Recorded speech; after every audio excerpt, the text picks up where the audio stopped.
If you've saved very much, you will likely be in a higher tax bracket when you retire. In this episode, I'm going to address the question, why will I be in a higher tax bracket when I retire? You're going to be shocked when you learn the 4 reasons why most people are in as high or higher tax bracket when they retire than when they were working.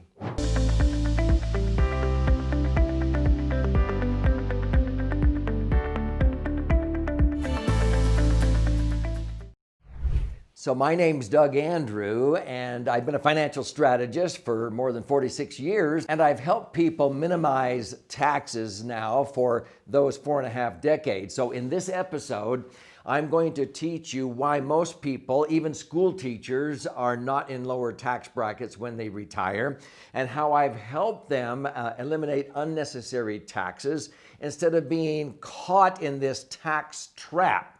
So get ready, put on your seatbelt. I'm going to blow you away, and I'll show you some resources where you can see where you stand as it relates to taxes during your golden years. So I'm going to give you some actual examples of clients, people that I've met with, school teachers who thought they were going to be in a lower tax bracket when they retired. But let me use a metaphor first of all to explain this. I've noticed many Americans are going down the highway of life, so to speak, trying to achieve this destination we'll call financial independence. And people ask, well, when will I know if I can retire? How will I know when I have enough money that I don't outlive my money? Well, oftentimes they are shocked when I say, you've been going down the highway with one foot on the gas pedal and the other foot on the brake pedal. I wouldn't recommend that. And they go, well, what do you mean? Well, the foot on the gas pedal would be putting money into tax-deferred accounts like IRAs, 401ks, 457s, 403bs, whatever. This is where you're using a qualified plan with the IRS where you can put in pre-tax dollars or tax-deductible contributions to an IRA. And that's what most people, in fact, 91% of Americans are sort of duped into doing because they've been told for decades, oh, you're going to be in a lower bracket when you retire. And so they think, I get to use tax advantage contributions and it grows tax deferred. And later on, when I withdraw the money, I'll be in a lower bracket. So that's smart. No, it has not been smart. In fact, it took the financial services industry until just about 2015, 2016, where they began to go, you know what? That has not been the best advice for most people in America. They're not in lower brackets because they had the other foot on the brake pedal. What's that? They were sort of killing their only deductions as they were going. So they were putting the foot on the brake and they paid off their house. And so they no longer have that deduction in retirement. Many of them, the children are gone, the dependents. And if the kids aren't gone, if your adult children are still living with you, you can't deduct them anymore, okay? Most people in retirement are not contributing money to IRAs or 401ks because they don't have earned income to be able to do that. So you lose those deductions. And if you're a business owner, you lose all those deductions if you sort of sold your business or stopped working. And guess what? Congress, because of irresponsible government spending and the printing of money, they keep raising taxes. And so most of the analysts agree that we will likely be paying higher taxes in the long run. So that is no longer true that you're going to be in a lower tax bracket when you retire. So that's why I talk about, golly, you have one foot on the gas pedal, deferring, but the other foot's on the brake pedal and you're killing your tax deductions as you go. And so even if you have less income in retirement, people are shocked when they pay as much or more in taxes during retirement than the rates they were paying when they were earning money. Let me give you some examples to illustrate this. So I've written 11 books thus far in my life. My goal is to write a book every year the rest of my life. My very first book was this one right over here, Missed Fortune. I self-published it, and then Time Warner Business Books, bought the rights, and they commissioned me to write several more books. My 4th book, in fact, we were so blessed, it became a New York Times and Wall Street Journal #1 bestseller. And in all of my financial books, I talk about this very concept here. It's where I call it the IRA 401k dilemma, the tax trap. How so many people thought they were going to be in a lower bracket, and that has not been true or axiomatic for more than 25 years, and yet people continue to be duped, I think, into putting money into those. It wasn't until 1997, when the government was hard up for tax revenue, that Senator Harry Roth said, hey, I have an idea. This is how we can get a windfall of tax revenue. Many savvy Americans are realizing that they're not in lower brackets when they retire because they're killing their deductions. And so let's allow them to roll money out, or roll it actually over from a traditional IRA 401k into a Roth. That means you must pay tax. But you want to get the taxes over and done with sooner than later, and then have it grow tax-free from now on, and then be able to access it tax-free. Now, that's a step in the right direction. I've never owned an IRA or 401k, never will, but I've never owned a Roth IRA or 401k. I never will. My favorite vehicle, which I call the laser fund, is sometimes referred to as the rich man's Roth. And I snicker because you don't have to be rich to have a laser fund, but the rich can't own a Roth. They make too much money. When Senator Harry Roth did that, it was because it triggered tax revenue for the government. They did it for them, not for you. But nonetheless, only about 9% of Americans understand that concept. And so I've used a metaphor for years of a farmer with the seed, okay? If you were a farmer and you bought seed in the springtime, and you had the choice that when you bought the seed that you're going to plant, that you could not pay tax on what you pay for the seed. Now, this would be a traditional IRA or 401k. The seed money, the contributions, you don't have to pay tax. You get a tax advantage contribution, okay? And so you plant the seed and you irrigate, you cultivate, you work hard, and in the fall of life, I'm talking about, you finally have your harvest, and now you sell your harvest. See, now you have to pay tax on what you sell your harvest for. Most people, when I word it that way, I say, would you rather get a tax break on the seed, or would you rather enjoy the harvest without tax? And they go, I think I'd rather have the harvest be tax-free. Well, that's what a Roth is designed to do for people who really understand this, because if you believe that future taxes are going to be higher, and frankly, most Americans do. I speak to thousands of Americans every year, and I'll be in a ballroom with 2,000 people, and I'll ask, how many of you think that in the long run, taxes in this country will be lower? I get nothing but crickets. How many think they're going to be the same? Maybe one or two hands go up. How many think they're going to be higher? And a sea of hands goes up, and I go, so why are you continuing to defer, postpone, delay the inevitable, and accumulate your nest egg to some future perceived unknown advantage, and then withdraw your money down the road when you know taxes will be higher? That doesn't make any sense. You want to get the taxes over and done with sooner than later and enjoy tax-free accumulation and tax-free income down the road. And if taxes go up, that will likely provide 33% more in net spendable income. I prove this on a lot of my educational videos on this channel.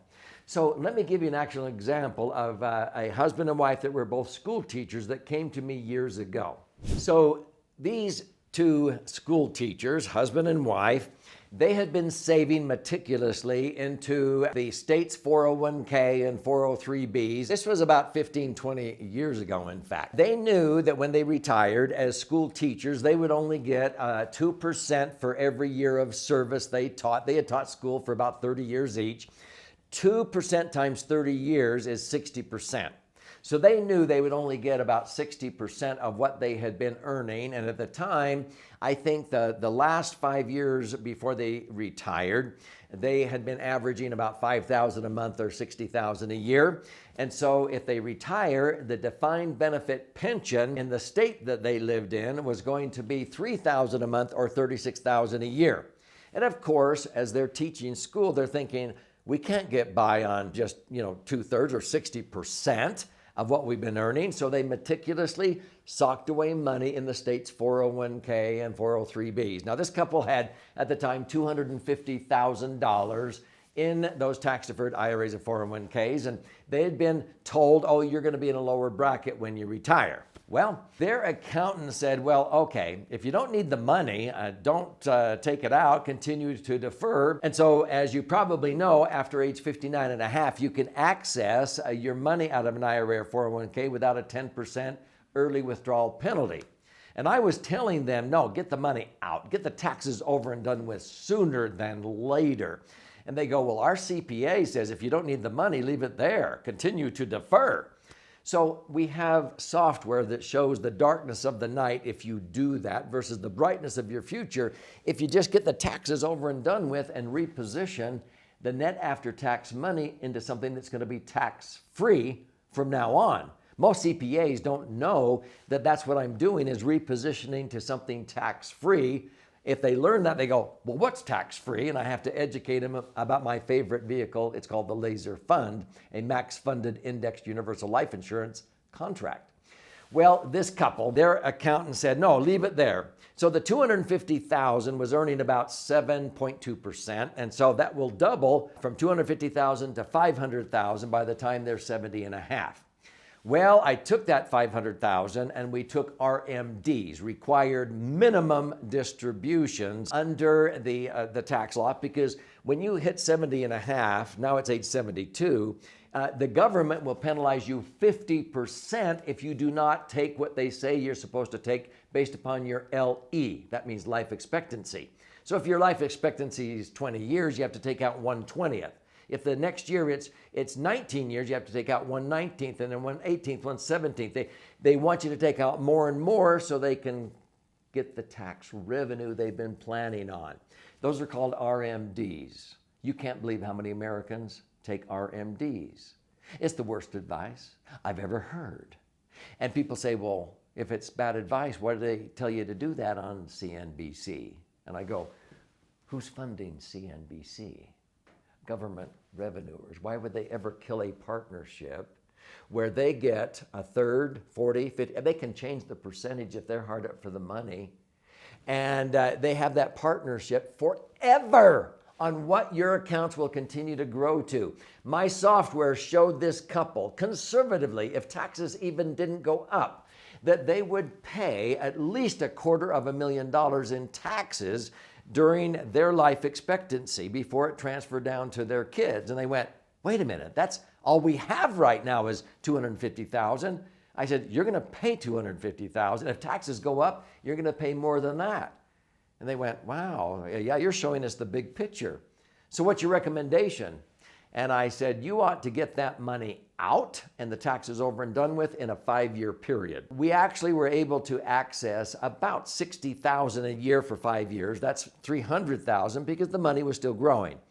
And they were going, we're going to have to pay tax. The tax is about $12,500 a year. I said, no, pay it. You're not saving by putting it off. Pay the $12,500 each year for 5 years. That was $60,000 in tax. You pay $60,000 in tax instead of $250,000 in taxes by continuing to defer, and reposition the net after-tax money into my favorite vehicles, the Laser Funds on him and his wife. Both in the partnership, we're going to take out max-funded indexed universal life policies. Well, long story short, they resisted at first. I felt like Sam I Am in Green Eggs and Ham. You will like this, you will see. Oh no, I don't want to. After 5 years, we got the money out of their IRAs or 401ks, and they only had to pay a minuscule portion in tax. In fact, I actually offset the tax by creating new deductions on their real estate portfolio. They had some rental properties, but they were going to pay $60,000 instead of $250,000 by doing what I called a roll out. We offset the $60,000 by using some real estate strategies and resurrecting deductions that they had been killing. And that is explained in my books. The story is in my most recent book, which is called The Laser Fund. You can read it in here. We reduced their tax from 60 down to 20, and then we did another piece of real estate and we reduced it down basically to 0. After 5 years, we got $300,000 out over into their indexed universal life policies. we were generating double the net spendable income that they would have taken even before tax out of their IRAs and 401ks. They were going, thank you, Sam I Am. We like these green eggs and ham. Yep, I can tell you dozens of stories like that where I have saved people $750,000 of unnecessary tax. Another couple, both physicians, $1.2 million in unnecessary tax. We have a couple we talk about in this book. In California, we took them from the highest tax bracket to a 0% tax bracket in 5 years. They now have $8 million in their Index Universal Life policies, generating between $600,000 to $800,000 a year of tax-free income. They are thrilled. And so most people don't realize they're going to be in a higher tax bracket. Let me connect the dots and tell you why and what's coming. So, where are we headed in the future? The Congressional Budget Office, the General Accountability Office, they are studying where taxes are going to have to go because of bailouts, because of pandemics, because of government spending, because of initiatives like forgiveness of student loans, free college tuition, Medicare for all. If those are passed, it is estimated that the government is going to need to shell out approaching $100 trillion in the next 10 years for those initiatives. If you divide that by 10 years, that's $10 trillion a year, which is double what the IRS collects in taxes in an entire year. And what about their current budget of $5 trillion or more? Where's the money going to come from? That's why the GAO, General Accountability Office, estimates taxes will likely go to 50, 60, and 70%.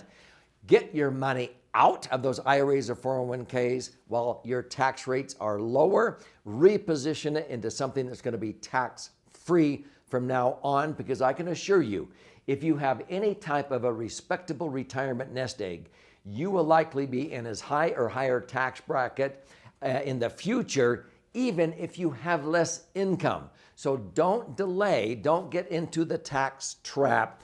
I can assure you, you'll be glad that you reposition to a tax-free strategy sooner than later.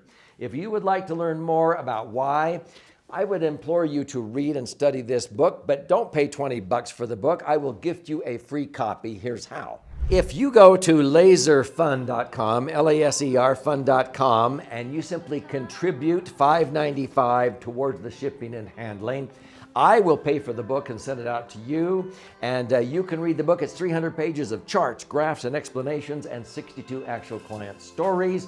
And there's also options there to listen and learn, watch and learn. But this is the beginning of your brighter future when you understand the negative impact of taxes and how to make yourself immune from taxes going up by converting to tax-free.